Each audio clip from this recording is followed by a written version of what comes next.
I'm a 26F, and my sister Emily 28F has made my life a nightmare for as long as I can remember. People talk about sibling rivalry like it's some harmless thing, petty fights, childhood pranks, maybe some jealousy here and there.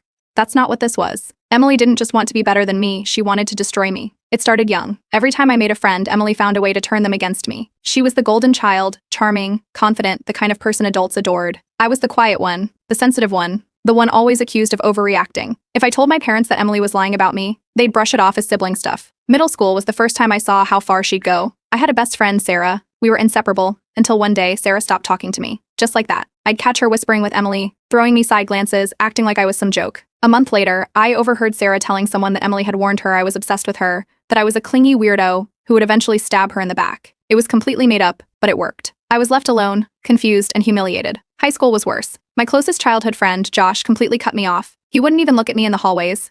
It took years before I found out why. Emily had told him I was bad-mouthing him behind his back, making fun of his family, calling him a loser. I had done none of those things, but by the time I knew what had happened, it was too late. My parents never took any of it seriously. Every time I tried to bring it up, I was met with, "Oh, you two need to stop fighting or you're just being dramatic." They saw Emily as ambitious, popular, someone who could do no wrong. Meanwhile, I was the one constantly picking up the pieces, too exhausted to fight back. College was my escape. I moved to another state, hoping that putting miles between us would finally give me some peace. It didn't. Emily still found ways to interfere. She'd message my friends, acting concerned, twisting my words to make it seem like I was untrustworthy. I remember one time, a girl I was getting close to suddenly pulled away. Months later, I found out Emily had sent her a long message about how I had a history of using people. Then came work. I got a great job in my field, something I was genuinely excited about. At first, I thought I was safe. Emily had never expressed interest in my industry. But months later, she announced she was making a career pivot, citing new connections and opportunities she had found. I didn't have to guess who she had been watching. At first, I tried to be optimistic. Maybe this would be different. Maybe adulthood had mellowed her out.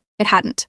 She started networking with my coworkers, positioning herself as the more accomplished sister, making sure everyone knew she was the one to pay attention to. I still told myself I could handle it, until she went after my relationship. I had started dating someone seriously. For the first time in years, I felt like I had something that was just mine. Emily had never even met my girlfriend, but that didn't stop her. She swooped in and warned her about me, telling her I had a history of cheating, that I was manipulative, that she was just trying to protect her. It was an absolute lie, but it didn't matter.